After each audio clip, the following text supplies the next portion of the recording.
In this video, we have 90 minutes of true cryptid and Skinwalker horror stories. I've added gentle rain and wind sounds, perfect for a good scare and relaxation. Hope you enjoy it.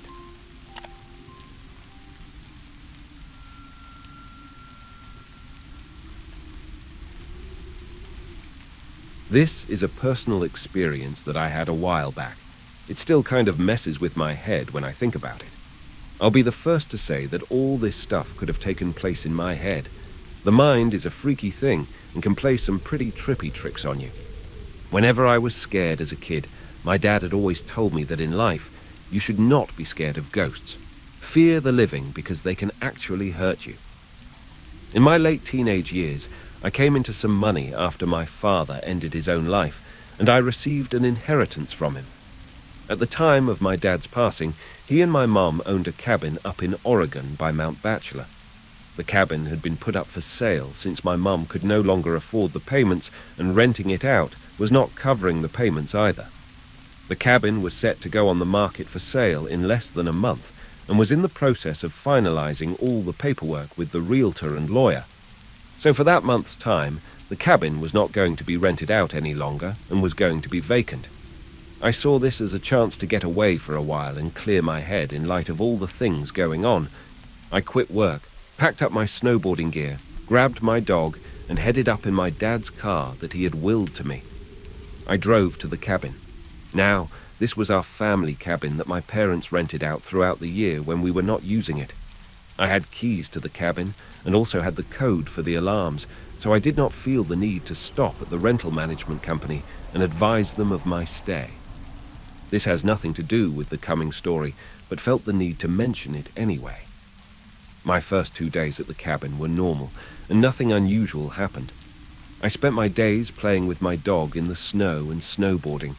At night, I spent the time playing PlayStation or listening to music, drinking, and smoking out on the balcony.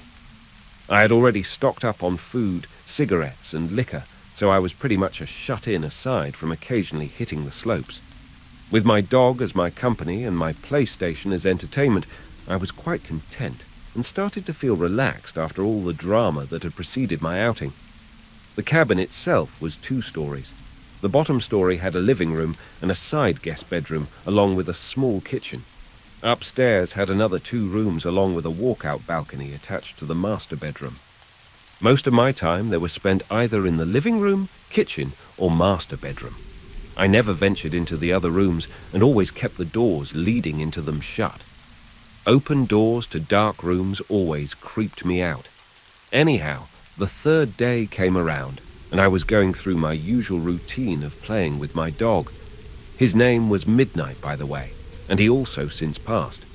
The rest of the time, I was playing games and watching movies. That day, snow was falling pretty heavily, so I did not feel like trekking down the hill to the main road in my car and decided to stay in. That's when things started getting a bit weird. In our area, there were only 2 other cabins adjacent to ours. Maybe they are a block away from each other. All other cabins aside from these 2 were around a mile away from ours. Surrounding us was mostly forest and very tall pine trees. They're really tall, and this is important for later. Both these cabins were empty, and, from the past couple of days, I knew that no one was currently staying there. Now, we have enough background, and I'm going to jump to the weirdness. Around midday, while outside with my dog, I noticed what looked like footprints in the snow around the area surrounding our cabin. It was still snowing, so the footprints looked semi-fresh, like someone had been there in the last 20 to 30 minutes before me. I thought that maybe someone was staying in the cabin near me that I may not have noticed. Maybe they were shut-ins like me. All right, the prints lead away from my cabin, and they disappeared in the snow towards the denser part of the trees. I disregarded the footprints and went back inside. Nighttime came around and decided to head to bed. My dog Midnight was lying on the bed with me when I noticed his ears perk up to a standstill and listening position. This was followed by him quickly jumping off the bed and running downstairs to the living room. I lay in bed and stayed silent. I was kind of freaked out, and I could hear him moving around downstairs back and forth. After around 5 minutes, he ran back upstairs to me and started to do his doggy dance for the sign that he had to pee or that he wanted to go outside. I can't say no to him, so we both went downstairs to the outside driveway for him to do his thing. As soon as we were outside, he started to pull on his leash, trying to drag me to where he wanted to go. He kept looking into the dense part of the trees where the prints had been earlier, but he also kept sniffing the side of the house and looking up towards the roof. After he figured out that I was not going to go where he wanted, he sat himself down and just stared into the darkness. It's a bit unusual for him, but all right. Maybe there are forest animals out there that he wants to chase down. Anyway, I did not want to leave anything to chance, so I pulled him back inside and we both headed back upstairs. Around half an hour later, I was lying in bed when I heard what sounded like hooves walking on my roof. It was only a series of around 6 steps, and I rationalized that it could be a pine cone falling from a tree onto the roof. Perhaps it's a kind-hearted forest animal running around. But here's the thing. The steps seemed to be spaced apart like a man-length stride, so it was really freaking me out. Midnight also heard the noise and was quick to run to the balcony screen door, expecting me to let him out. All right, you know what? I'm a tough guy, and at the time considered myself to be fairly well built and strong enough to handle myself. So I grabbed my coat and shoes, along with my cigarettes and flashlight, and went out onto the balcony. What's there to worry about, right? As soon as I was outside, I lit up my cigarette and started canvassing the roof with my light. There was nothing up there, and the snow on top was undisturbed. Funny, it must have been all in my head. But what about Midnight hearing the noise? Maybe he was just feeding off my fear or paranoia. He never acted that way before. I started to calm down and relax again. My eyes started to adjust to the darkness, and I kept smoking. Then I just stared at the stars and trees next to our cabin. That's when I saw it. In a tree that was a little taller than our cabin, and around 20 feet from the balcony, I saw what looked like a man crouched in a squatting position in between 2 branches. It was squatted on one branch, and its arms were extended above its head, holding onto the branch above it. Oh God, what the hell is that? I wasn't sure if I was really seeing this thing, and stood just staring and sat there motionless. I noticed Midnight stand up and start pacing behind me and lightly barking at the same time. The thing still did not move. I put my cigarette out and was debating on shining the light in that thing's direction, but something in my head kept screaming not to. So I walked backward to the inside of the room and pulled Midnight with me. Once inside, I locked the door and shined the light in the thing's direction, but there was nothing there anymore. I shut the curtains to the screen door and retreated back to bed, but later on in the night I heard light tapping at the screen door, like someone was tapping on the glass with their fingers. It was consistent, and it did not stop for nearly an hour. Midnight seemed to stare at the door, but he wouldn't go near it anymore. The weirdest part was that I had a feeling like someone was inviting me to open the door, but at the same time I kept hearing my dad's voice in my head, telling me to stay in bed and not do it. I listened to my dad's voice and just stayed where I was. I passed out eventually and woke up in the morning and everything was normal. I did stay the whole week after that night. The reason was that I really had nowhere else to go. My mother had sold our house and was staying with family while the sale of her new house was going through. Her family was one I did not get along with. Also, I could not go to my dad's side of the family because they partially blamed me for his death, and at the time I did not feel like being consoled by friends. Thankfully, the rest of the week I spent there was non-eventful, and nothing else out of the ordinary happened. I totally admit that it could have been all in my head. A lot of stuff was going on at the time, so I was pretty messed up from all the drama. That incident still scares me. I actually sleep with nightlights around the house and have flashlights placed in each room along with other items, just in case something similar happens again.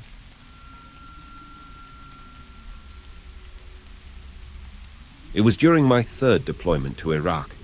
The platoon had taken up residence in 2 houses in a village several miles south of Haditha.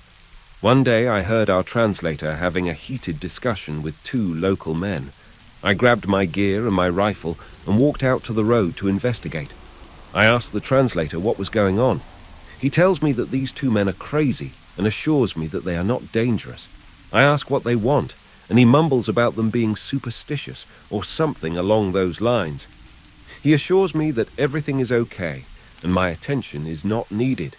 It took a bit of prying, but the translator finally says that they are having a wolfman problem, but they are afraid that if they shoot at it, the local troops will be alarmed and attack their house. They tell us that this wolfman has been coming around late at night and has already killed a few sheep, and they are worried that it's going to start attacking their family. So I assume somewhere in the translation the word dog has turned into wolf and is somehow being conveyed to me by the translator as wolfman. So I try to clarify, do they mean a dog?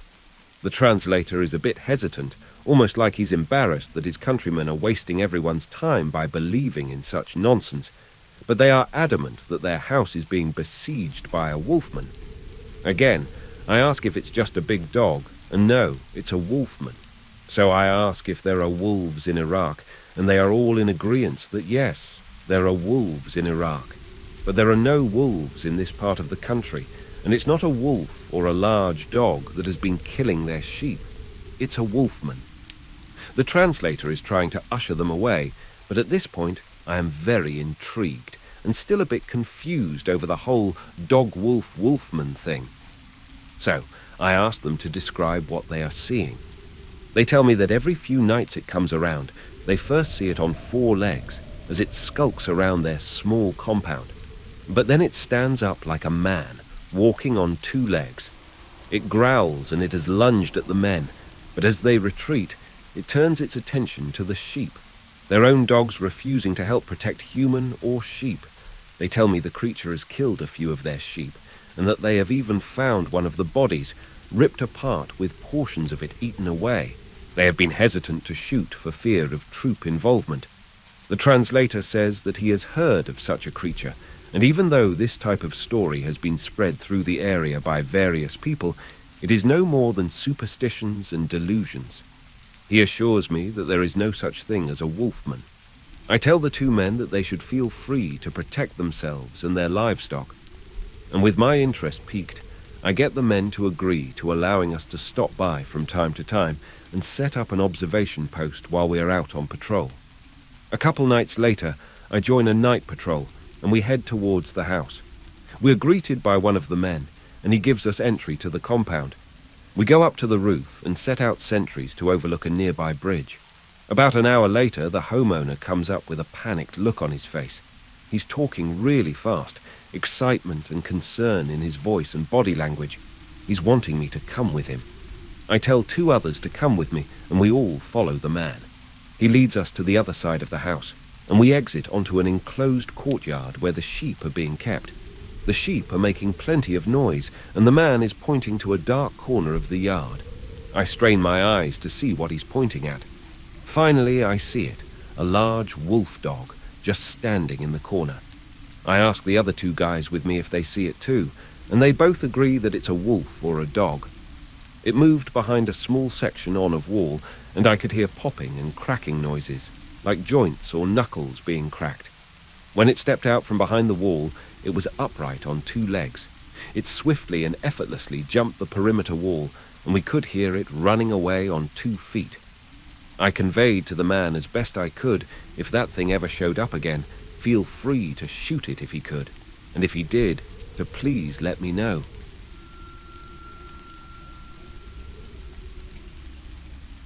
I went on a walk in the woods. It can get real creepy there sometimes, especially during winters. My mom and grandparents would always tell me that if I start to feel unsafe or like someone's watching me, I need to leave as soon as possible. They never said why, but I always figured they were afraid of the coy dogs, and it never seemed that important. I did listen to them, though. I was 18 at the time, not very tall, and I don't weigh much. I was a pretty fast runner, too.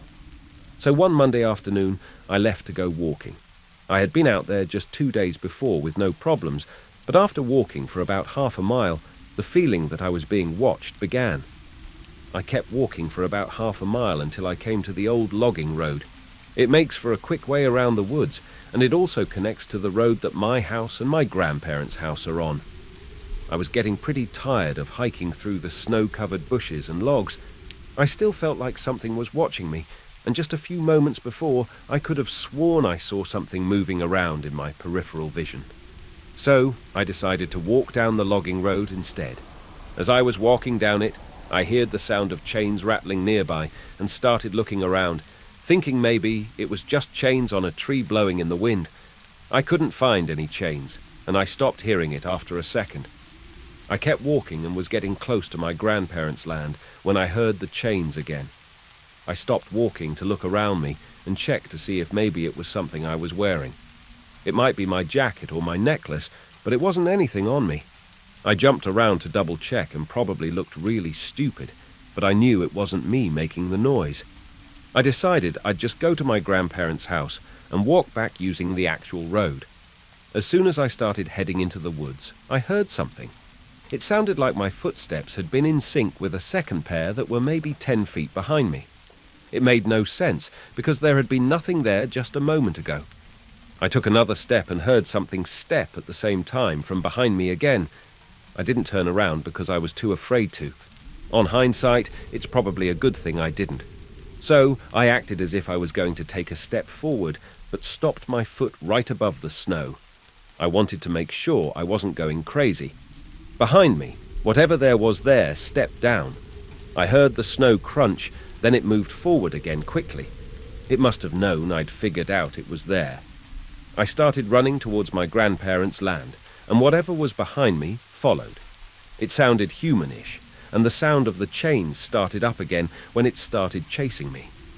The thing definitely had only 2 legs, and it sounded pretty big.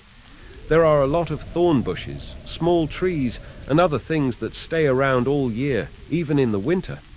While I ran around and between them as best I could, it was just going right through them.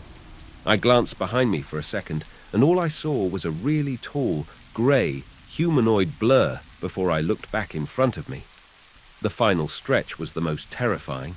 I could hear heavy breathing and chains rattling just a few feet behind me the entire time, and it sounded like it was almost growling. My grandparents' dog, which was a very big Malamute Mastiff, was up in the yard near the house and started barking.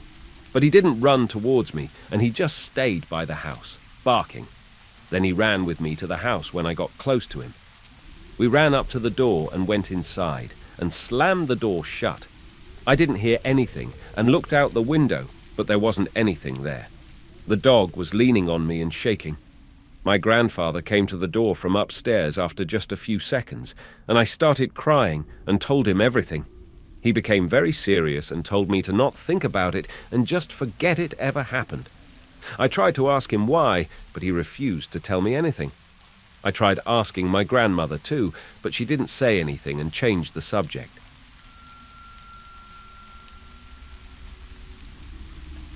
This is my father's story written from his perspective. It follows an experience he had with a Skinwalker on the Navajo reservation. When I was about 11 or 12, we lived in a small house made of mud and stone. It's a lot like our house now. It was 2 of my brothers and I in the house. Everyone else had gone to a feast and left us to tend the sheep. We were getting ready for bed when we heard the dogs going crazy outside. Thinking it was nothing more than coyotes howling in the distance, we told them to be quiet. We began to drift off into sleep, and the dogs would not shut up. Somehow, I was able to go to sleep for a few hours. Then, I woke up very late in the night.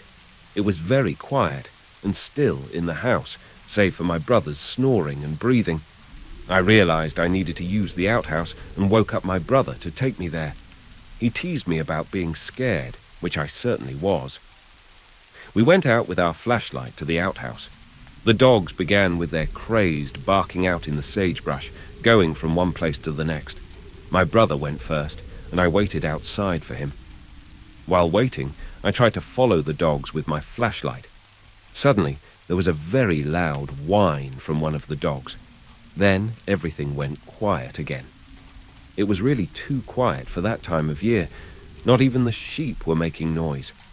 Suddenly, I heard a few of the dogs going completely mad by the truck.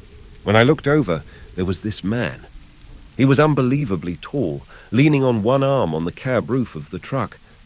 He was looking at the dogs for a little, and then suddenly kicking one of them. They all scattered in different directions. The thing looked up at me, and I saw its face.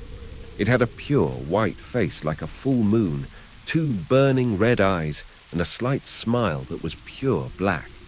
I could not move or make a sound. It began to walk toward me with long strides until it finally towered over me. All I began to see was a dark red, like the color of the blood when you cut the throat of a sheep. I kept getting deeper and deeper into its eyes.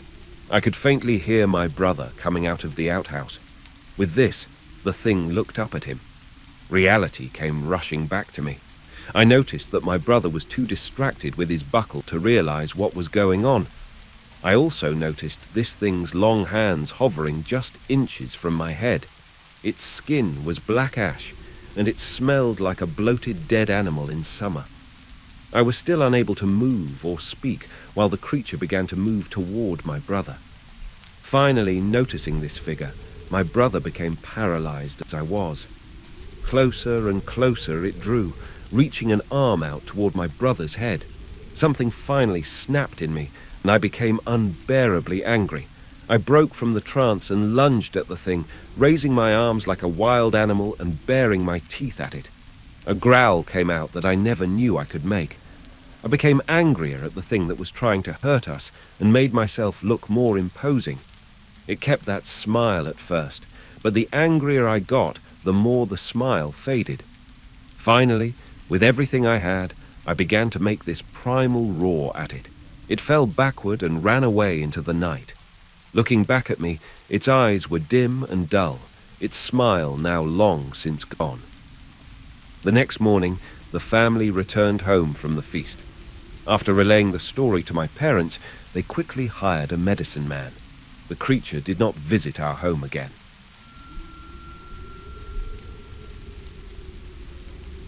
This story is 100% true, and I'm sharing it here to warn other people.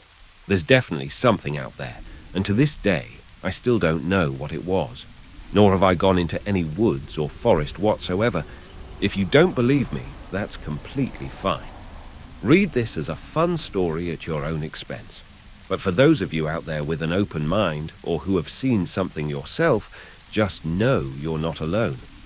Typing out and remembering this account is causing me to shake with anxiety and fear. First off, I am a girl and live in North Carolina, United States. I was 15 at the time of my encounter and was definitely not a believer in anything supernatural, paranormal, or anything of the sort. It happened while I was at a local summer camp. There was absolutely nothing special about that day. No weird lights, people, animals, sounds, nothing. It was just the same camp schedule I'd grown used to in the past 2 weeks I'd been there. My age group had just finished lunch and was able to persuade our counselor to let us play a game called Scatter down by the lake. It's like a giant hide-and-seek game in the woods. Now, we had played this at least 20 times before that day, and nothing weird had happened to any of us. We all grew up playing in the woods, so it's not like we had an aversion or fear of it. But for some reason, that day when our counselor shouted scatter, and I ran to find a hiding place, it became a whole new ballgame. I had run as far as I could while still being able to see the lake, as were the rules, and had found a huge old uprooted tree that I decided would be the perfect hiding place. So I lay down as close as I could against the ground and waited. I had been there for about 5 minutes when I suddenly heard a voice calling my name in a weird dreamy-like voice, and not just any voice, my mom's. Now, me and my mom are extremely close, thick as thieves, so I'd know her voice anywhere. I would swear on my own grave that it was without a doubt hers. But I knew it couldn't be her. She was 20 miles away at work. Even if it had actually been her and she'd come to pick me up early, the voice wasn't coming from the lake. It was coming from further out in the woods beyond the border of the camp. I knew I should have run away from this strange mimic mom voice, but I couldn't. It was almost hypnotic, messing with my thoughts and giving me doubts like, well, it could be Mom, or what if she's hurt, and I have to get to her. All these things were flooding into my mind like someone had broken a dam I didn't know was there, until they finally overwhelmed me, and emotions got the better of me. I took off running in the direction the voice was coming from. I ran as far as I could with only this strange voice as my guide. I couldn't have run for more than 5 or 7 minutes when I got to a clearing, and the voice suddenly stopped. When I entered the clearing and didn't hear my mum's voice calling me anymore, I could finally think clearly again and started to have little alarm bells go off inside my head saying, "You idiot," or "That's not Mum," and run. But I couldn't run. I didn't know where to run. I had gotten so far away. I had lost sight of the lake by camp and had absolutely no idea where I was. I was completely exhausted to boot. With no other options than to sit and catch my breath, I did just that. No sooner had I sat down, more warning bells went off in my mind. I quickly did a 360 survey around the clearing and noticed a strange noise. It wasn't the continuation of the voice before. No, it was the distinct sound of chattering teeth, like if you were cold, only there was no one else around, and it was the middle of June in North Carolina. There's no way someone could be cold. And that's when I heard it. Leaves and sticks crunch on the edge of the small clearing. I realized something was watching me, and then whatever it was moved fast in circles around the clearing, almost like it was circling prey.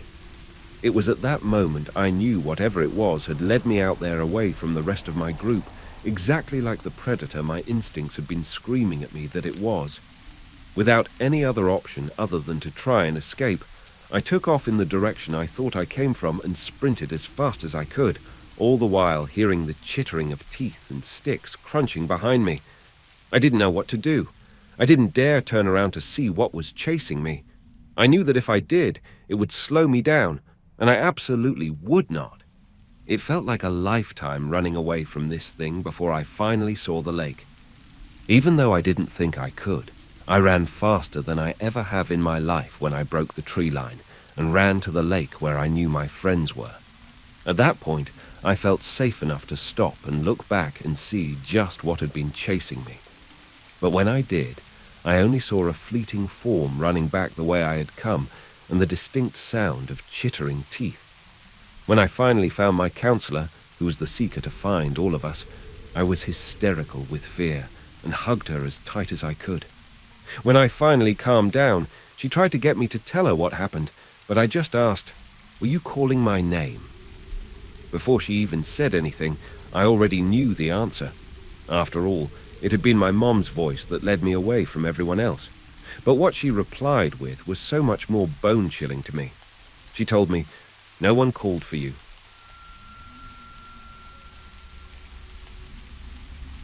I have been a skeptic of creepy paranormal things my entire life. I have never really believed in that type of stuff, but the things I have witnessed at my grandparents' farm shake me to my core. My grandparents own a large plot of land in central Missouri, and they have owned that land for around 40 years. I have been to that farm over 10 times, and every time I go, I always get this terrifying feeling that something is watching me. It's like there's always something behind my back. I have also had many strange encounters there that are downright bizarre. My first encounter with whatever the hell this thing was when I was around the age of 8. We had brought our dog named Spot to that farm. He was a silver lab that I loved dearly. I was exploring the forest behind the house, just enjoying the summer breeze, when my dog started growling. It was a deep, sinister growl that I have never heard him make.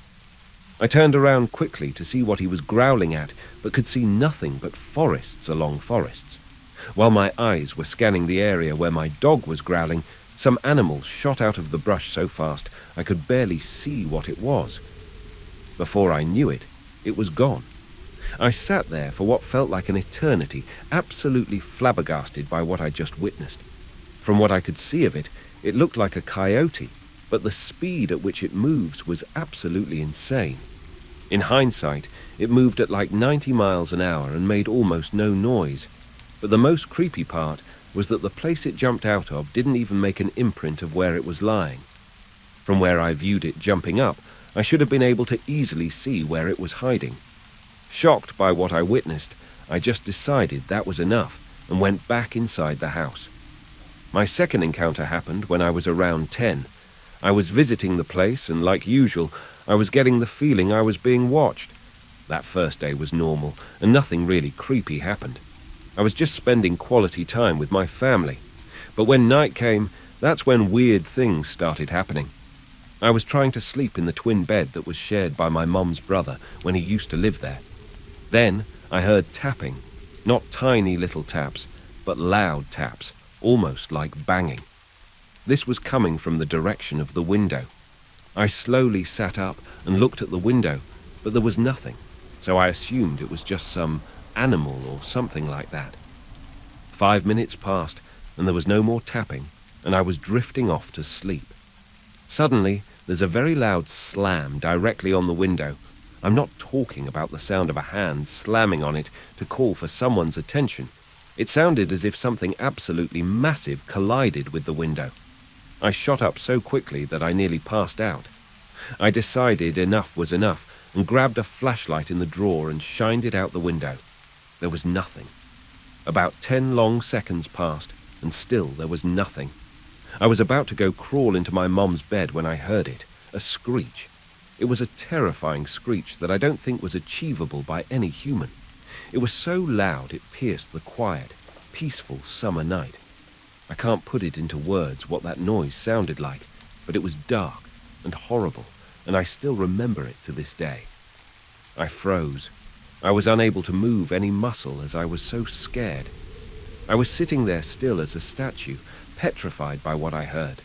That's when my instincts kicked in, and they told me to run into my mom's room, which I did. For some reason, I didn't wake her up. I just cuddled up next to her and didn't sleep the entire night.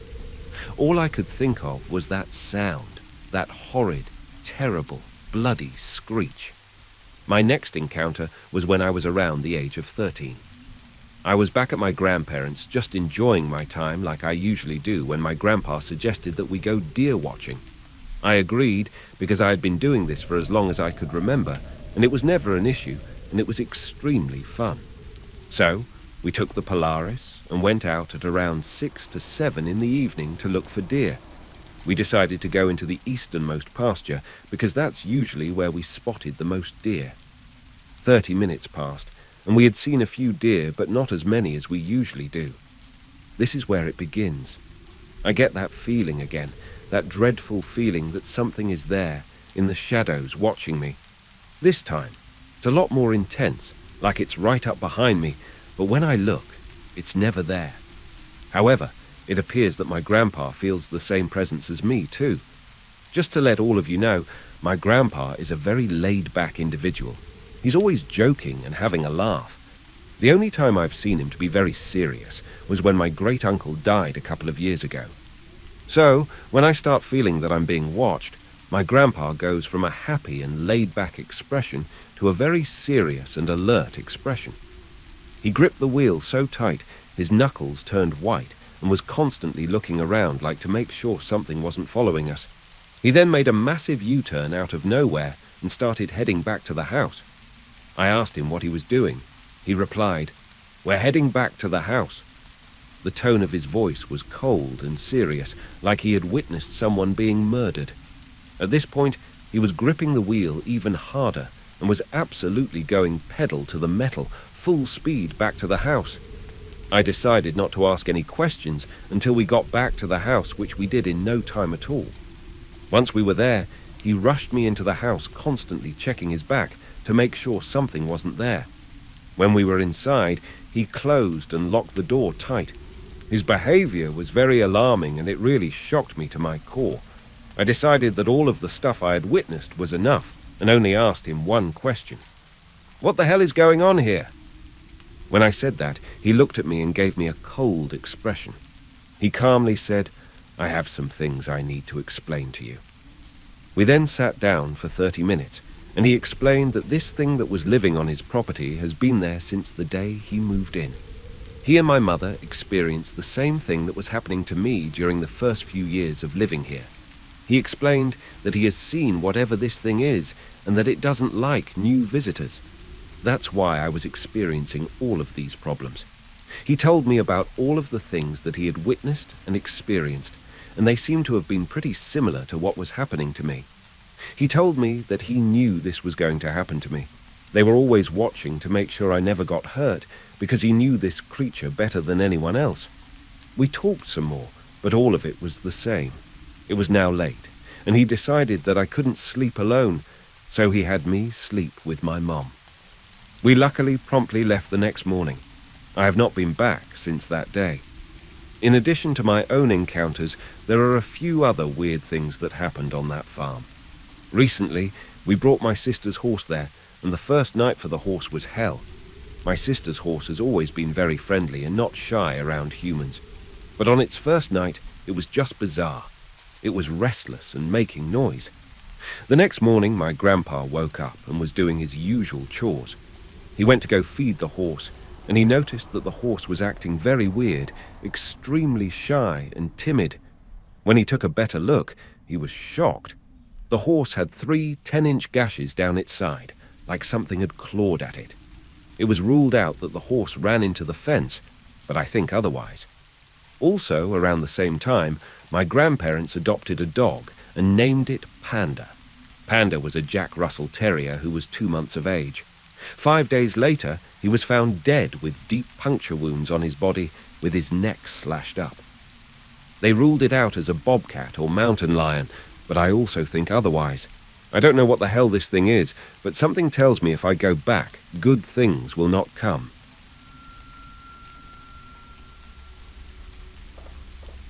During my entire childhood, my father and I used to take late-night walks due to his insomnia from shift work. Our neighborhood is considered very safe and ultimately was an urban neighborhood, besides one of the roads towards the back. This road is lined with a thick forest for about a mile and about a quarter deep, which circled back on itself. All of these walks are very dear memories of mine, except one, and it ended up being the last one. Along the road with the tree line, there was a single streetlight to illuminate a small plot of land that someone owned. However, it was very overgrown and ill-kept. It was very common for us to walk this road to enjoy the sounds of the forest, the lack of illumination, and the ease of circling back.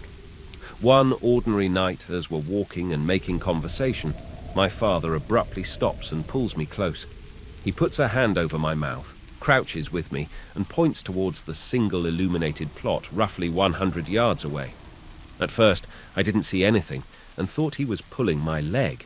But just as I began to protest his grasp, I see a very small humanoid figure.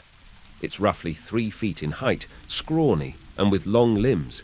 It materializes out of the plot's brush line and cautiously takes in its surroundings before signaling toward the brush. After a few seconds, 2 other small humanoid figures materialize as well. After a brief moment of what looked to be a discussion, all 3 make a dash for the forest tree line. Once this happened, my father picked me up, threw me over his shoulder, and made a break for our home, which was roughly a half-mile back. Mind you, my father is 6.5 feet and 220 pounds, and I was roughly 120 pounds at this time. He never showed signs of slowing due to his fear and adrenaline. After that night, we never took late-night walks. He also installed 4 bright motion detection lights around our acre plot, and he brought home a dog. The few times I've tried bringing it up, he doesn't want to discuss it and made it clear he never wanted to. Those figures still give me chills, and the image of the 3 huddled together is very vivid 15 years later.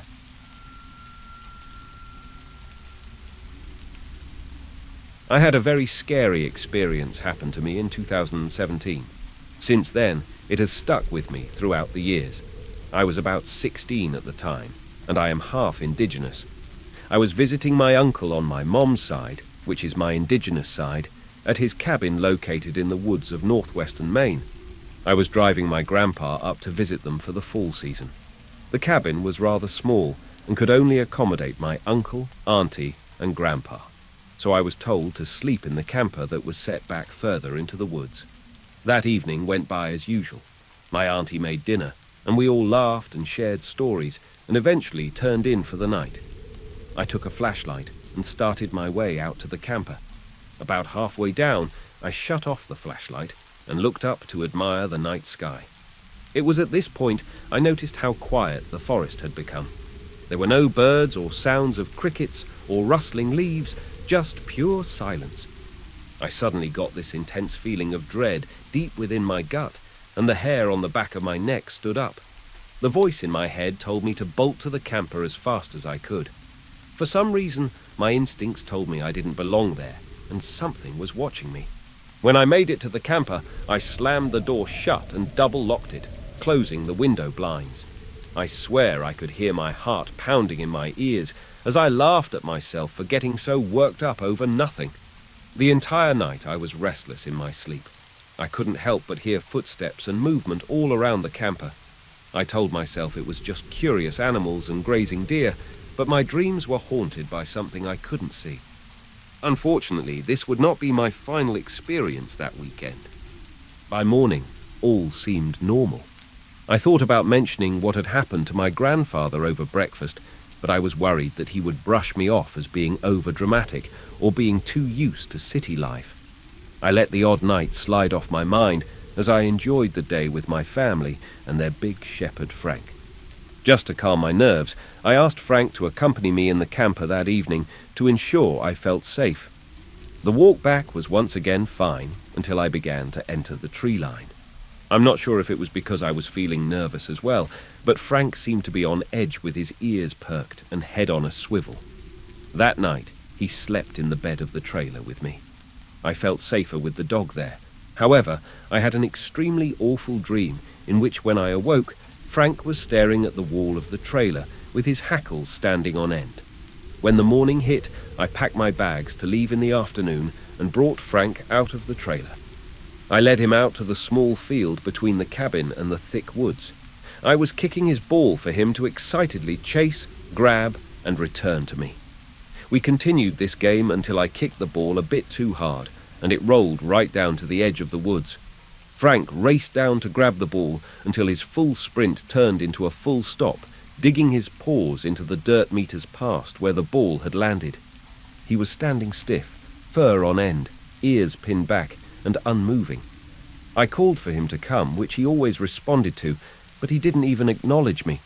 I began to walk down to where he was, calling his name a little bit louder still, with no response. I grabbed him by the collar, getting kind of worried at this point, as his eyes stared directly into the trees. I yelled his name loudly, giving him a little tug. The forest was silent. Moments later, the silence was broken by an echo of my voice yelling back.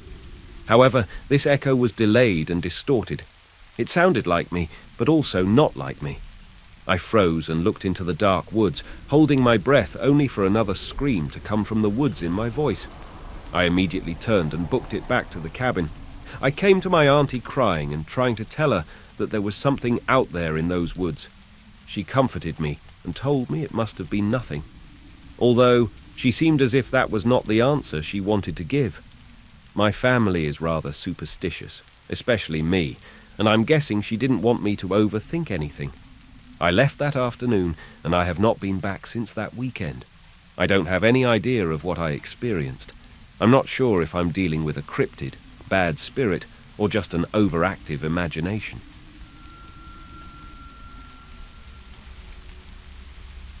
I am an outdoorsman. I'm very experienced in hunting, camping, hiking, and general survival. I'm very familiar and used to wildlife, and I was charged by what I believe was a cryptid called a Dogman. It charged me and my cousin. It was not a bear. A bear cannot move how it did, and it was not a normal wolf, as they can't comfortably run on two legs, whereas what charged us seemed natural at doing. This happened around June or July of 2007, I believe. I was around 17 years old and more cocky then, but still somewhat knowledgeable of the outdoors. My family used to own a cabin in NW, Wisconsin. I basically grew up there in the summer. I knew the woods well, but at night it was wise to stay in the cabin, or at least by the bonfire by the beach, because of bears, wolves, and cougars. One of the creepiest things was if you were having a bonfire, the tree line was visible from the fire pit and beach, and at night you always felt like you were being watched from that tree line. But during the day, the woods always seemed normal, not so creepy, that is, until this incident. So this happened somewhere between 12 a.m. and 2 a.m. Me and my cousin were having an airsoft battle. I was in full woodland camo, he was not. I retreated onto the ATV trail into the woods for a tactical advantage, and our battle took us about 200 meters into about a third of the way up the trail. We had enough at this point and were standing at the edge of a clearing on the trail talking, and he was maybe 10 feet from me when I decided to mess with him. I shushed him and said, "We're being watched." He froze. Then I realized the woods were dead quiet, and I got spooked and started scanning the tree line and the other edge of the clearing from left to right when I saw it. Its teeth gave it away. It was panting and staring at my cousin. I don't expect you to believe me, but what I saw was a wolf as big as a black bear, at least 300 pounds, but it wasn't normal. This wolf was on 2 legs, crouching next to the tree, with its arm grasping the tree. It had reddish-brown fur. And next thing I know, he is sprinting, and I look back at Wolfie, who had locked on and sprinted a few steps on 2 feet.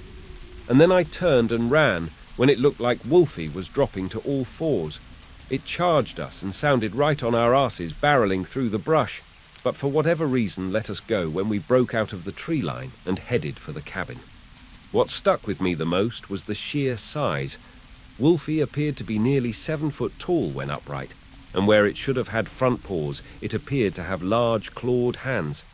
I have heard wolves will occasionally kind of walk upright, but as far as I know, they can't sprint on 2 legs, nor do wolves get that big, and black bears more waddle on 2 legs.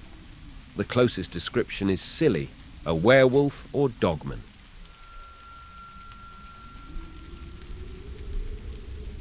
When I was in college, I took a part-time job stocking shelves at Kohl's. We would arrive at 2 a.m. and work until 7 a.m. Each morning, we have 5 people arrive like clockwork. We would walk in through the same door and take the far left aisle to get to the back of the store where the employee lounge was located. On this morning, I took the middle aisle because I wanted to bypass the lounge and go to the inventory room to load up my cart. Department stores are creepy when they are not open, especially with 90% of the lights turned off. The floor sometimes has mannequins half-dressed and in the aisles because they are constantly shifting products around after closing up the day before. You also have birds in the building that get startled and fly around scaring the heck out of you. On this morning, I walked down the center aisle and noticed this man walking from the back of the store to the front. He looked to be an older gentleman wearing business clothes. I thought it was odd, but sometimes the regional manager would show up early at this time, but that guy was tall. As we approached one another, I couldn't get a good view of his face. He was wearing thick eyeglasses that cast a shadow over his mouth and chin, blocking any chance of making eye contact. It was awkward, so when we got within 10 feet of each other, I greeted him good morning. I gave a quick look, but couldn't really see his face, so I looked back down. He gave a cheerful good morning in response. I continued to the back as he continued to the front. I went into the inventory room and began unboxing items and placing on them in the cart. The manager of the morning team came back and started giving me the instructions for the Christmas items. She was very charismatic and always happy. After she finished giving me my action items, I asked who was the corporate guy I saw this morning. She gave me this weird look and said nobody was expected this morning. She asked for a description, and I shared it with her. She felt it could be the new regional marketing guy, but that couldn't be because he doesn't have keys, and they never come at 2 a.m. She darted off to the neighboring admin office to find out if anyone was expected, and I went back to work.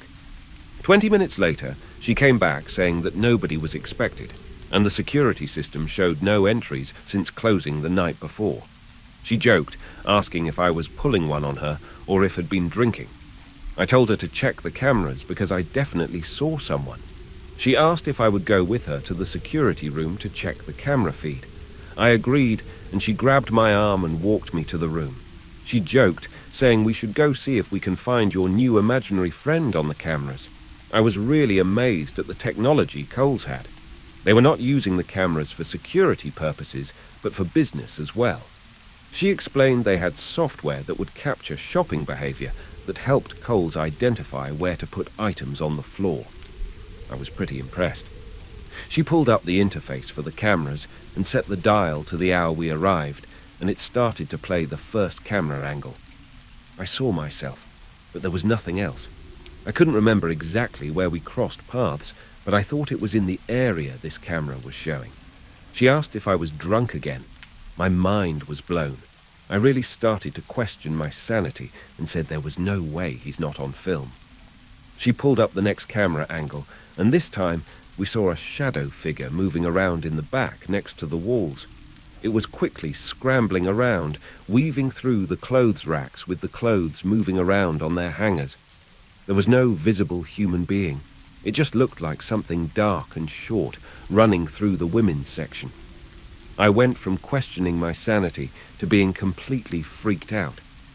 We both got the chills, and she stood up to turn on the lights in the room we were in.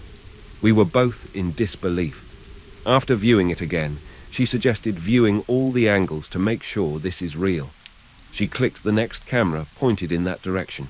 It started to play, and we saw a dark shape that resembled a person this time. However, it was a person moving around on all fours really fast and low to the ground. It's like something you see in a horror movie. At this point, the manager picked up the phone to call 911. I told her there was no way the guy I saw was that athletic. He was well into his 50s and about 200 pounds. While she was on the phone with the operator, she clicked on the next camera angle, which gave us the overhead 360 view. I get goosebumps thinking about this again. At this angle, you could finally see the man in clothes, but his face was so freaky that our jaws dropped. She hung up the phone. I yelled, "Why did she hang it up?" I saw her eyes start to water, and she hit the speakerphone option and dialed 911 again. To this day, I still cannot explain that face. It was like he had no mouth or lips, with the chin slowly taking shape as he moved. However, with those glasses on and little to no lights, it made it difficult to confirm what we were actually seeing. We played the next camera at the exact time we arrived, showing toward the front going out of the building. She set it at 10 times forward, and this one showed nobody leaving. Now we have camera angles confirming someone or something from the back moving to the front of the building. But as it moved and passed the dressing rooms, there was a gap in the midsection between cameras. It couldn't be found. I said it was still here. She asked me to get on the overhead speaker and ask everyone to come to the lounge. I did so and heard her telling the police that we had an intruder or a possible squatter. She added that we didn't feel safe and asked that they hurry. She got on the intercom and repeated my message, but stated it was for a quick meeting. She switched the screen showing the live camera feed to focus on the front entrance of the store, seeing if it would ever show up and leave. I started to hear everyone coming to the lounge, and we received notification from the 911 operator that 2 officers had arrived and asked we open the door. Thank goodness the patrolmen were sitting in the parking lot next door. She told the operator that they come to the back of the building because she felt the intruder was still in the middle of the store. We continued to look through different camera angles until we heard the police banging on the door next to us. She jumped up and disarmed it, but couldn't get it to unlock. She realized she was using the wrong key due to panic, but finally got it open. 2 officers walk in, and we started to vomit information. They asked for one person to speak at a time and to slow down. After explaining that we believe the person is still in the building, they started to be alert.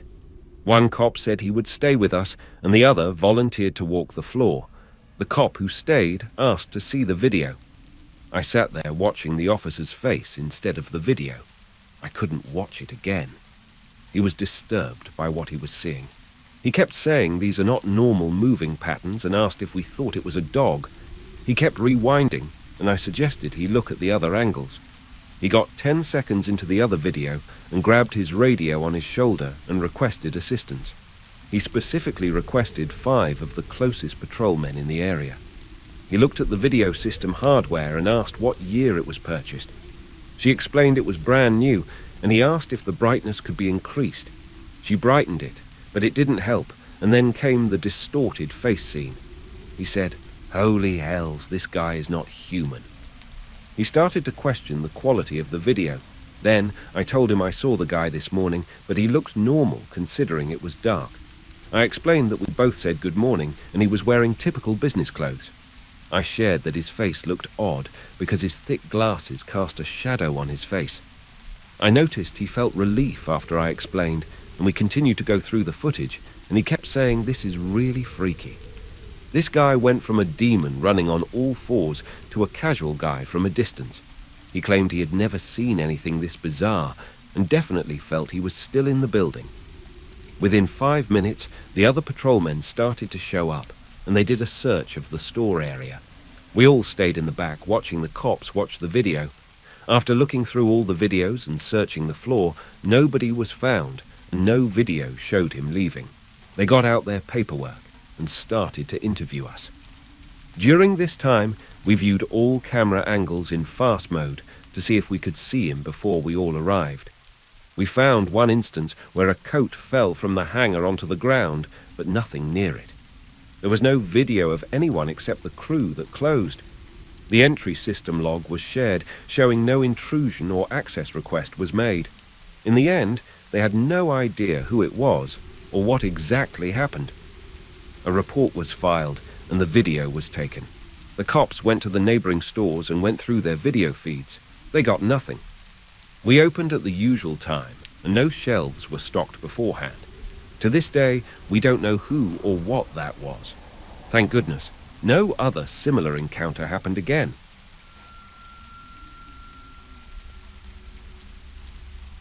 I saw a humanoid, something in the woods outside my childhood home. This was rural northern Wisconsin, and I was 14. Up until that day, I had zero fear of the woods. I spent most of my time out there exploring and feared nothing. My parents had a lousy marriage and fought a lot, and I felt more at home outside than in the house. On hot nights, I take a sleeping bag and sleep on the roof of an old shack on our property. I saw bears, I saw wolves. They were always more afraid of me than me them. I didn't believe in ghosts, Bigfoot, demons, or even God. I only got lost out there once when dark fell sooner than I expected. I stayed calm, found the North Star, and knew that if I continued south, I'd eventually come across the old railroad tracks near my house. Even the thought of spending the night out there didn't bother me. The thought of my mum's rage when I didn't come home did. So it was summer, and I had just turned 14. My mum had left my father, and my father worked all the time, and my sister was living on her own. Once school was out, it was me and my cat. This was before the internet or smartphones. We lived on a dead-end dirt road, and around noon, I took my usual stroll down the long driveway to check the mail. My cat followed me everywhere, and I actually kind of relied on him to give me a heads up if there was a bear or something close by. A bit of movement behind me, as I stood at the mailbox, made me aware there was something across the road in the trees, but there were pesky deer everywhere. I heard a loud crash then, like something very loudly making its way through the brush. It's like every goddamned classic horror story. My brain had no capability for the thought of anything paranormal or spooky. I simply tucked the mail under my arm and headed into the woods to investigate. My cat followed close behind. I got about 10 yards in when I noticed what I hadn't noticed before. There was no noise. Nothing. It was a beautiful June day, and there wasn't a single bird singing, no insects, no leaves rustling. It was absolutely silent. At the same time I registered the silence, I got that eerie feeling that something was watching me. I stopped immediately and started scanning the woods for deer. Hunters know what I'm talking about when I say, you look for the shape of a deer instead of trying to pinpoint them by color. That's when I spotted it. 2 brown furry legs, the top of it concealed by tree branches. I went to sigh with relief when my cat hissed. I looked down and he was completely poofed out with his back arched, looking at the same thing I was. I looked back up and the legs moved. Not like a deer, like a human. Everything happened at once after that. I dropped the mail, picked up my cat by the scruff, and ran for it. Whatever was out there with me was running after me. I have never run so fast in my life. I tore up the driveway, into the house, locked the door, and grabbed the phone. I called my next-door neighbor, who was the ex-chief of police, and he came over immediately with his pistol. He checked out the spot I was in and found nothing. I was so hysterical, I was in tears. He stayed with me until I was able to reach my mom and have her come get me. Of course, they thought I was completely high or delusional. I know exactly what I saw and felt. It was broad daylight. I never felt safe in those woods again and stopped sleeping outside.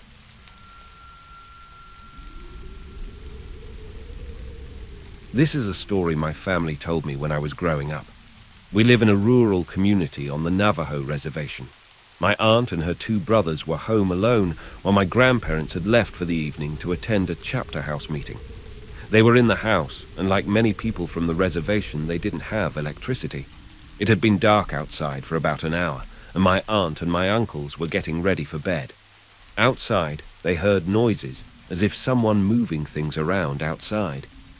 My oldest uncle went to look out the front window and saw a figure out by the truck. This was immensely out of the ordinary because the closest neighbor was miles away.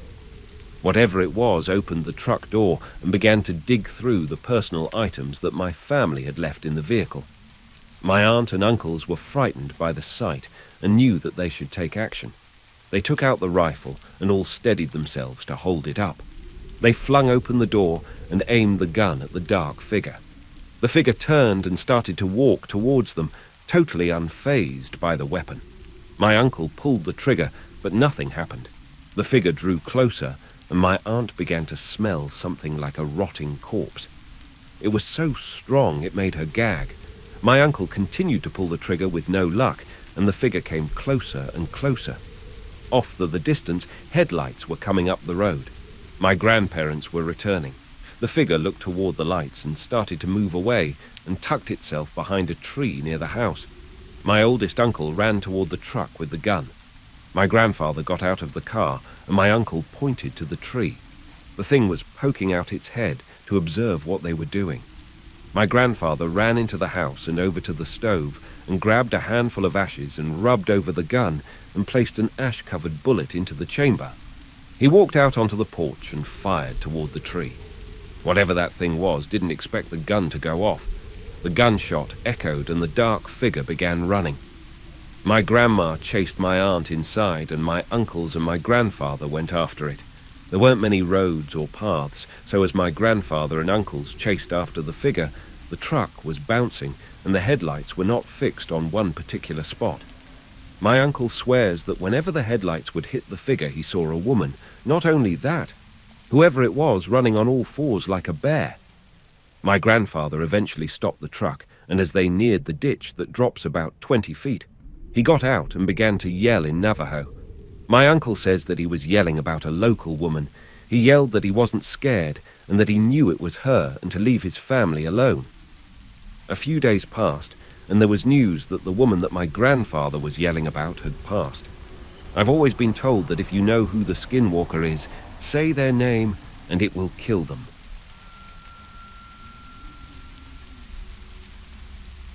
One night, a few of my friends decided after a night of hanging out that we'd go on an adventure. That was about 3 in the morning, but no one was feeling sleepy yet. We took a ride about 50 miles to this old Spanish ruin in New Mexico. It was once the seat of the Inquisition. I can't, for the life of me, remember what the place is called. So, we jumped the front gate to the place and start exploring. One of my friends brought a flute with him, and he started playing it. About 30 seconds into his mediocre playing, something started screaming really loud on the tops of the long-destroyed walls of the place. Whatever it was, it's going from wall to wall really quick, screaming the most blood-curdling scream you've ever imagined. We immediately get out of there, and one of my friends literally pissed his pants. We drove for a few hours to Bandelier National Monument, where we planned to camp out for the rest of the weekend. We got to Bandelier at probably like 6 or 7 in the morning and set up our camp. After a few hours of just talking about what the hell happened at the ruins, I went to take a piss. It's on a rock, probably only like 300 feet from our camp. This is where everything starts getting a little fuzzy. I remember seeing 2 dust devils coming my way, and when I turned around again, two of my friends were there, and they were motioning me to follow them. I couldn't help but follow them like I was being pulled behind them in shackles. I followed them for what seemed like 10 or 15 minutes, and then I snapped out of it. I realized these weren't my friends, as they had bright red hair, and both of these friends were brunettes in reality. Whatever they are, I swear they have my friends' faces, but with cat eyes. I stopped walking, and they looked at me with probably the most terrifying gaze I've ever seen. Monsters in movies are nothing compared to this. I turned around and ran as fast as I could back the way I came from. After like 5 minutes of a full sprint, I got back to that rock that I pissed at and found our camp. Everyone was there, still sitting around talking, and they didn't even notice that I was gone. I told them what happened with the look-alike skinwalkers, and we packed up everything. We left probably within like 10 minutes and got the hell back to Albuquerque.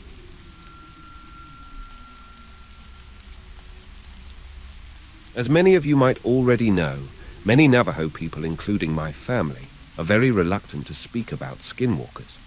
We believe this can attract their attention. Well, I, however, grew up away from the Navajo Nation and was very naive about the subject. When it came to skinwalkers, I was an absolute skeptic. My mum used to tell a story of how she and my aunt saw a skinwalker just outside their driveway under a streetlight. This was back in the 1980s when she lived with her siblings and my grandparents in the southern outskirts of Shiprock. She described it as a black dog with dirty fur, a twisted noodle-like front leg, and unnatural eyes with a soft, burnt orange glow. I, being my own closed-minded self, doubted every word, but I never said my doubts aloud. However, these doubts totally changed last year when I went to my grandparents' house last October. My family and I had just finished scourging the carnival at the Navajo Nation Fair and called it night.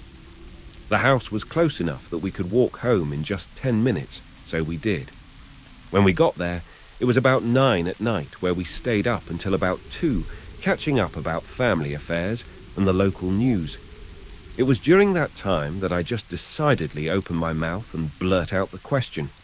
I asked them if skinwalkers were indeed real and whether they had an encounter with one for real. My grandma said that I shouldn't talk about skinwalkers with almost a disturbed yell in her voice, so she and my grandfather both decide to go to bed. After being scolded by my mum, one of my aunts chimes in with a very cautious tone and says, "They're real, all right. We had a few start screaming outside of my trailer in Farmington just a few nights ago. Your cousin had nightmares the whole night and woke up crying that morning." Not wanting to push the discomfort any further, we all decided to go to bed. Now the trailer home is pretty old, and it was a really nice night, so we slept with the windows open with screens to prevent bugs from coming in. Everyone had drifted off to sleep except me, because my mind was still going a million miles a minute about skinwalkers, and wondered if I ever encounter one while here on the reservation. As a kid, I was told it's taboo to think about skinwalkers because it can still call their attention. That's when it happened. Just as I was settling and finally getting relaxed for sleep, I started to hear something moving outside. I get up from the couch and start wandering over to the kitchen window. In the trailer, all of the rooms have the lights out, so the only visible light that can be seen is from the porch light out front. I was thankful for this because I told myself, if it really was a skinwalker outside, then hopefully it wouldn't notice me seeing it.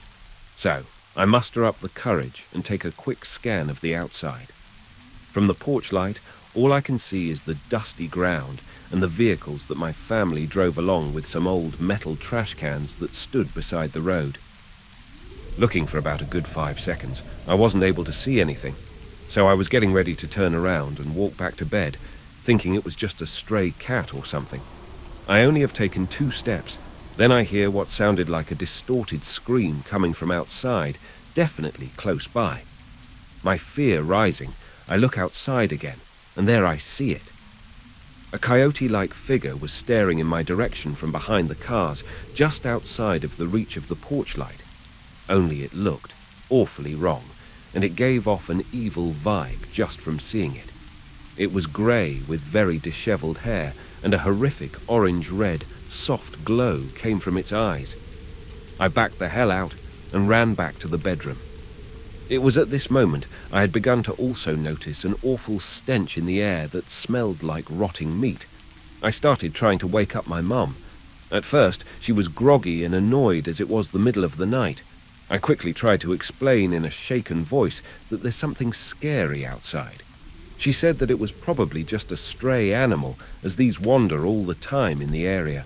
She obviously wasn't getting the drift of what I was saying, and she was about to go back to sleep. So I screamed that there's some Blair Witch Project stuff happening outside. This got her attention and asked me what the hell am I talking about. Then we heard it. The thing outside started making more of its dreadful noises like screams, and it started what sounded like thrashing outside on the ground. I whispered nervously to my mum that that was the thing I was talking about. Both she and I got back up and looked outside the window, and the coyote thing was making its way to the door. It walked with an odd limp and dragged its back right leg as if it was handicapped. We could hear it start to scratch against the door and make this odd, muffled, moaning sound. My mum went and got my dad, and they both started shouting in Navajo all sorts of words, telling the thing to go away and saying it's not welcome here. Well, all this commotion was enough to get the rest of the trailer up as they came out into the hallway. The only thing my mum did was turn to them and say, "Skinwalker," while proceeding to point to the door. The noises were still happening. Apparently, they already knew exactly what to do as my grandfather got out a handgun from a drawer and a bag of ashes. He coated a few bullets and loaded them into the gun and went straight to the door. Yelling out more Navajo that was too fast for me to comprehend, he swung open the door and fired twice. Nothing happened. The thing managed to escape before my grandpa could put a bullet in it. My grandpa said that's the fastest one he has ever seen. The next thing I know was my aunts and my parents are freaking out about what just happened. They were all worried about what would happen if the thing came back the next day. My aunt asked worriedly, "It saw us, right? Does that mean we're targets now?" My grandparents then calmed everyone down, myself included, saying we'll be fine, and we all went to bed. It's almost 4 a.m. then. Morning comes and my grandparents call one of their neighbors and explain to them what happened. One of them was a medicine man who used to partake in Navajo ceremonies for healing and curing sickness. He came over to bless each family member and the grounds outside.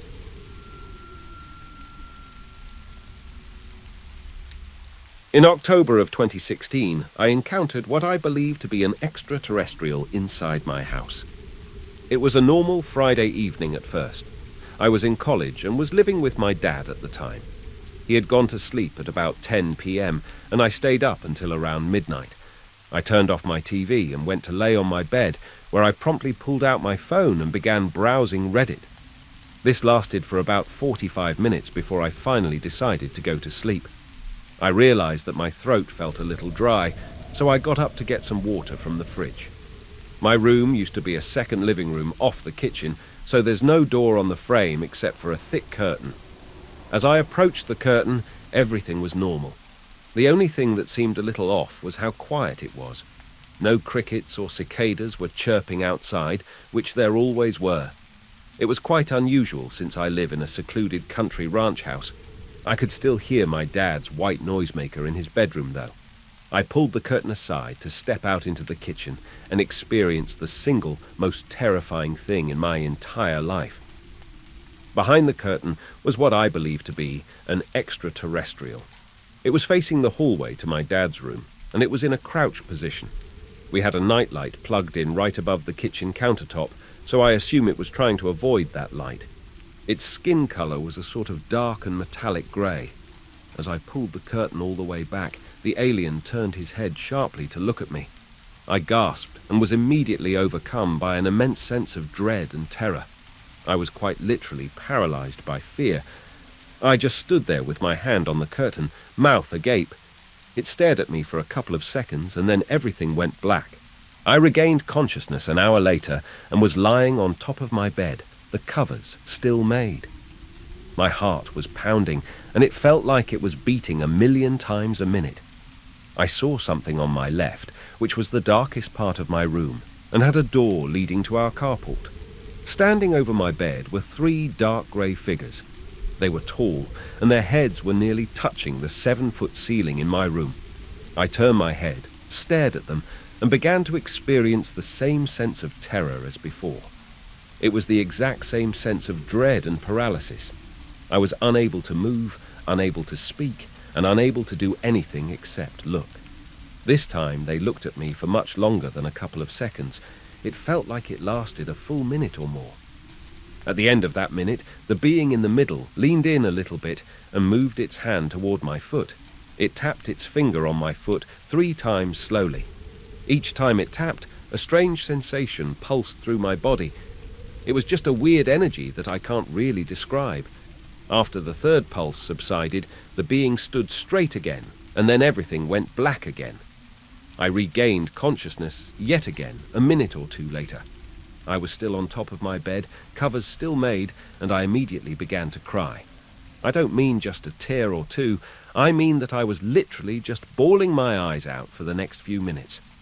Eventually, all that emotion subsided, and I grabbed my phone from my bedside table. It was almost 2 a.m. I didn't end up going to sleep at all that night. I just sort of sat there on my bed, trying to explain to myself what just happened. In the year since this has happened, I've yet to come up with an explanation that doesn't involve aliens, demons, ghosts, or some sort of paranormal phenomenon. I thought of sleep paralysis at first, but I never went to sleep before I saw the first one. I was wide awake still when I went to get a drink of water. I wasn't dreaming because I hadn't yet gone to sleep.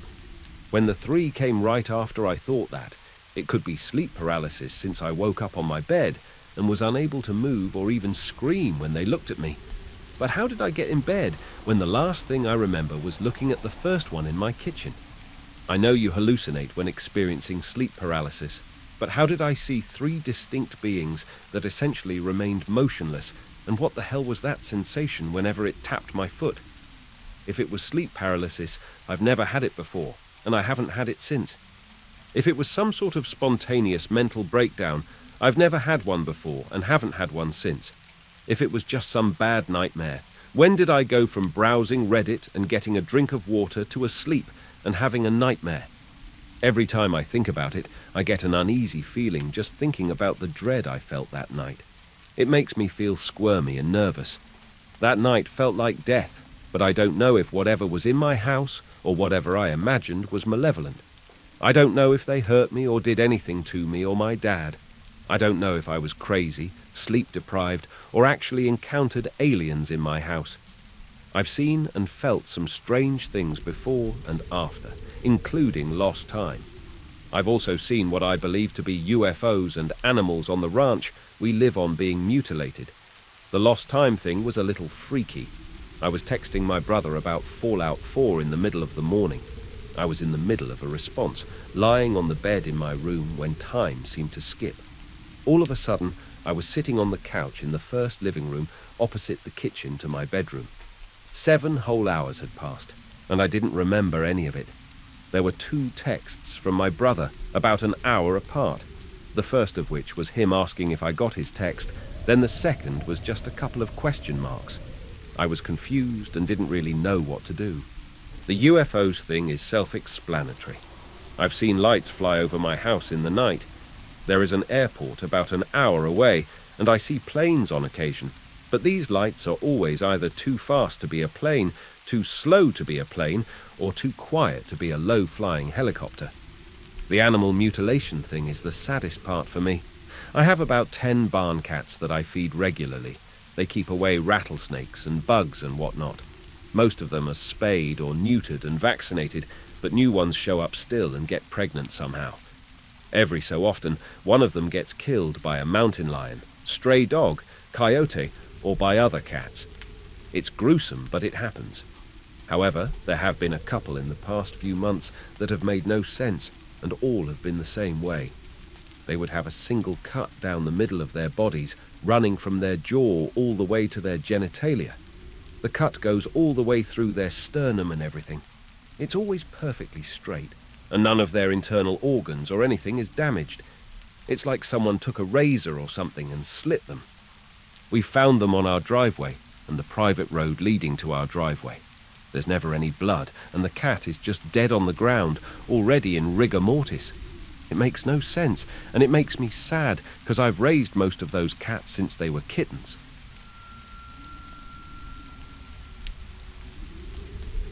There is a little hot springs nestled near the peak of the Persimmon Pass in central Idaho.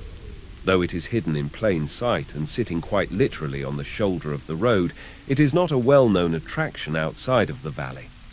However, the local ranchers are quite familiar with Barney Hot Springs. It's not unusual to drive by on the weekends and see several families enjoying the water. Barney Hot Springs, or simply Barney's, is incredibly remote, even for Idaho standards.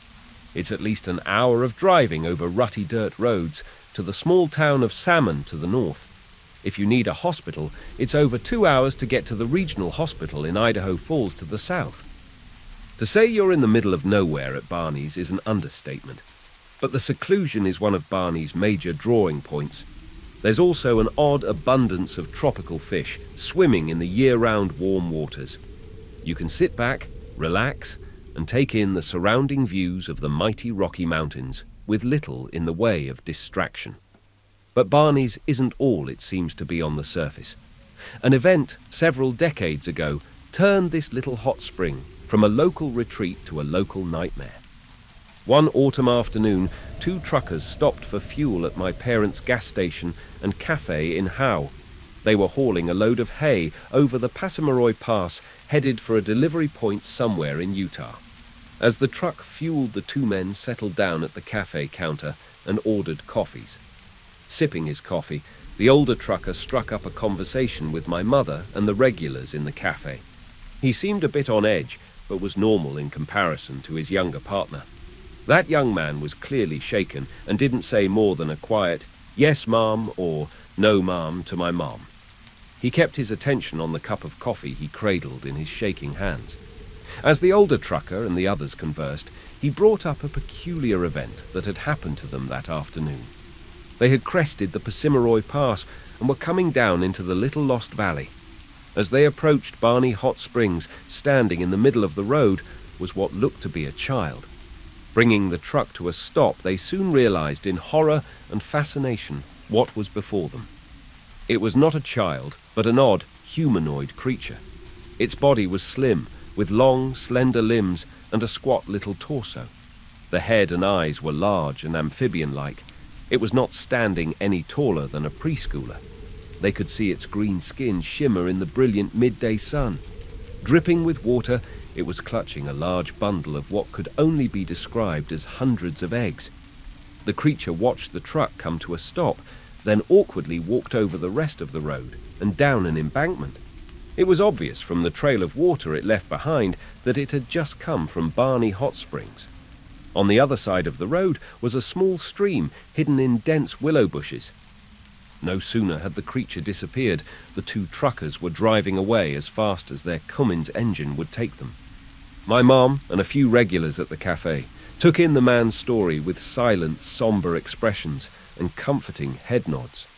This wasn't the first time strange things had been witnessed in the little lost valley. Of course, a frogman carrying his brood certainly was the most unique story they had heard in a long time.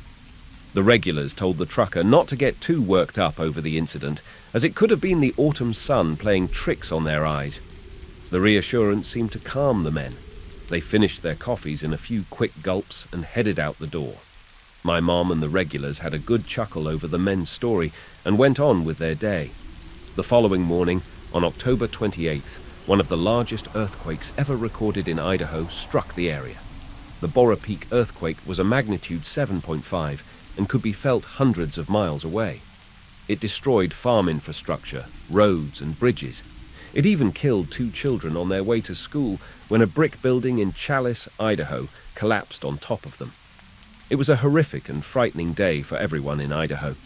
Barney Hot Springs was not far from the earthquake's epicenter and did not escape its wrath. A couple passing visitors near the springs that morning watched in amazement as the water drained into the earth, leaving behind a stinking, mucky hole. Minutes later, to their further astonishment, the water came splashing back into the depression, but was now boiling hot. It was a truly bizarre geologic event to see. The boiling stopped immediately after the earthquake ceased, and the water at Barney's quickly cooled. It's now more of a warm springs, having permanently lost about 15 degrees of temperature after the earthquake. The Frogman has been seen a handful of times since that initial sighting, always near Barney's and almost always standing in the road. I like to think the Frogman was just a doting parent getting their babies out of harm's way before the earthquake struck and annihilated everything in the hot springs. Barney Hot Springs is still a widely popular spot for the locals. No one seems too bothered by the idea of sharing the water with a little odd amphibian man and his family. Someone even reintroduced the tropical fish after the boiling incident killed all of them. It remains just one of the many weird stories to come out of the Lost Rivers area of Idaho, where I grew up. When I was a young teen, I was sitting on the floor in my mum's bedroom playing Animal Crossing when it got dark out. I didn't have a light on because I was in there for several daylight hours, so when it got dark, I only had the hallway light. I remember looking out the window to my left because I saw some movement, but nothing was there. There was just a tree branch next to my porch, slightly shaking. I brushed it off, but then remembered we didn't have any trees in our backyard. It was about a half-mile of old farmland. I stared at the branch, trying to figure out where it was coming from, and my eyes trailed it until it came to an end against a white, oval-like surface. I was squinting to see what it was when it moved. It turned, looked at me, and then slowly lumbered off. I figured I had seen a deer with some kind of color mutation, and that my eyes just messed with me since I didn't have my glasses on. We normally had a herd or two of deer that grazed in the backyard. It wasn't until later I realized that none of the herds showed up during the time I saw whatever it was. None of the deer had a color mutation either, at least the regulars didn't. I ignored it for a few days, but then about a week later I was sleeping when I woke up in the middle of the night. I don't know what woke me up, but I have a large window next to my bed. I usually leave the blinds up on because my dog likes looking out. I look at my dog, and he's on alert looking out the window. I grabbed my glasses and looked at what he was fixated on and saw the thing again. I got a better look at it this time, but it had fur so black that its body wasn't really visible. I only had the light of the moon and the garage light off to the side. I figured I was dreaming or something, but my dog's head tracked it as it moved across my yard, back towards the empty field. My dog was shivering slightly. Normally, he barks at the smallest things, but it seemed like he was trying to be quiet. I grabbed my sketchbook that was on the dresser next to my bed and quickly drew what I saw. I never felt scared of whatever it was, and it somehow seemed peaceful in a way. I thought it was just patrolling the area, and I happened to catch it on its nightly rounds.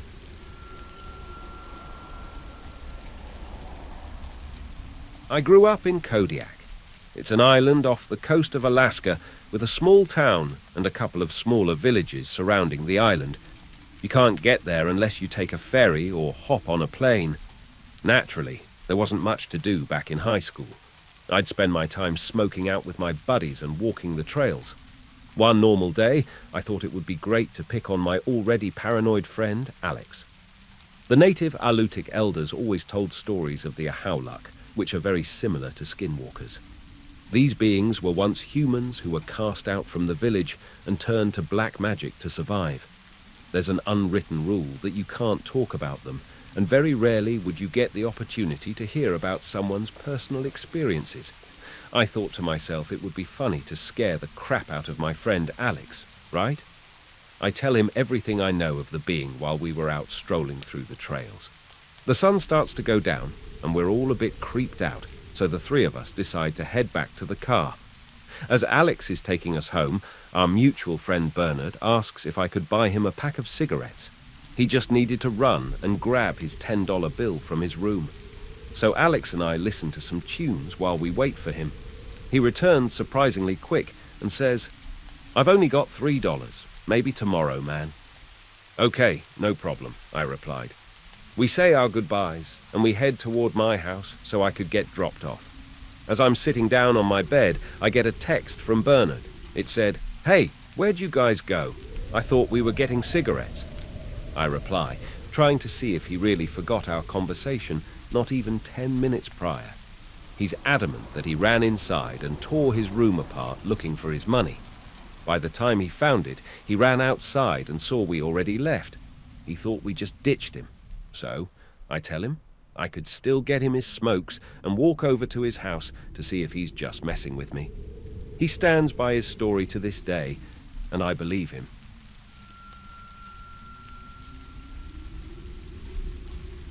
This experience I'm going to describe has taken a while for me to get together and actually write down. I have experienced a few paranormal things, but this is the craziest one of all of them. It takes place in Yosemite National Park in August of 2017. I was with my two best friends, Zach and Andrew. Zach had worked that summer as a parking agent at Glacier Point and was pretty familiar with the area. The employee housing he was given was in Wawona with two other guys. Andrew and I were visiting for the week and had each been to Yosemite before. During one of our nights there, we decided to watch the sunset over Chilnualna Falls. It was a great hike that Zach had done before. The trail was about 4 miles to the top, with about a 2,000-foot elevation gain. We brought food and decided to hike up, take a swim, and eat at the pools on top of the falls. We set out a couple of hours before sunset. As we approached the top portion, we were about a half-mile to the top of the falls. Suddenly, a guy in his early 20s like us ran up to us from the bushes. He's frantically asking for help. His friend had fallen 50 feet off a cliff and had a shattered femur. Zach was used to this. After working in the park all summer, he had seen many injuries and was used to it. The man didn't have cell reception, but I did, so I called 911 and reported the accident, requesting search and rescue. After a few minutes, we decided we wanted to continue the hike after the search, and rescue dispatcher assured us they would be there soon with a helicopter. We told the guy help was on its way, and we continued the next half-mile up to the top of the falls. When we got up there, it was a picture-perfect scene. We enjoyed the beautiful sunset as we swam and ate. We then got an amazing show as we saw the helicopter land to pick up the injured guy we just encountered right below us. I'm a private pilot and Air Force aviator, so I loved every second of watching the helicopter land on the mountainside. After the sunset, we began the hike down and passed the spot with the injured guy. The search and rescue team was taking care of him. We had a brief encounter with them, and they thanked us for calling it in. It was now dark out, and we continued the hike down. There wasn't much moonlight. It was pretty dark, so we used our phones as flashlights to see the trail. This is where the story gets interesting. The top of the hike was switchbacks with a steep incline on the right and a steep decline on the left with shrubs and trees. It was definitely too steep to hike down, hence the switchbacks. About 1 mile into the hike down, Zach was in front with a light. I was second, also shining my light, and Andrew was in the back. Zach was shining his light ahead and saw something sticking out from behind a tree that was about 15 feet ahead, just off to the right of the path. He instinctively shined the light at it. That's when whatever it was exposed itself from the tree and ran across the path, down to the left and down the steep grade. It ran on 2 feet and resembled some sort of humanoid. It was a little shorter than us and very clearly had 2 arms and 2 legs, but it moved in an inhuman way. To my eyes, it didn't look like an animal, and it resembled a person. It had a head, and its limbs appeared to be just skin with no clothes on at all. All 3 of us saw it, and we stopped dead in our tracks. We continued shining the light to where it ran, down the left side of the mountain, but didn't see anything after it ran down.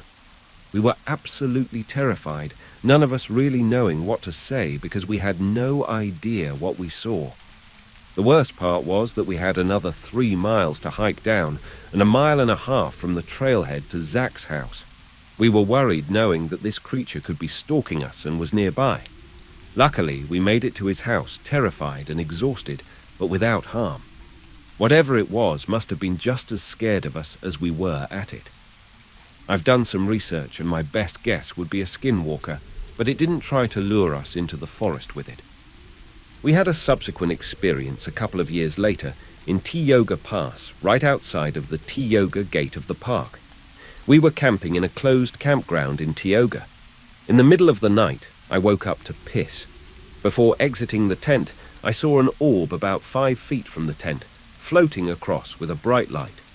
I don't think it was a person because Zach, Andrew and I all saw the orb floating across, and there wasn't anyone around us. Our friend Jackson was also in the tent, and in the morning told us he felt rocks getting thrown at the tent all night, along with hearing footsteps near all night. We all know what we saw that day, and we know that it was not human.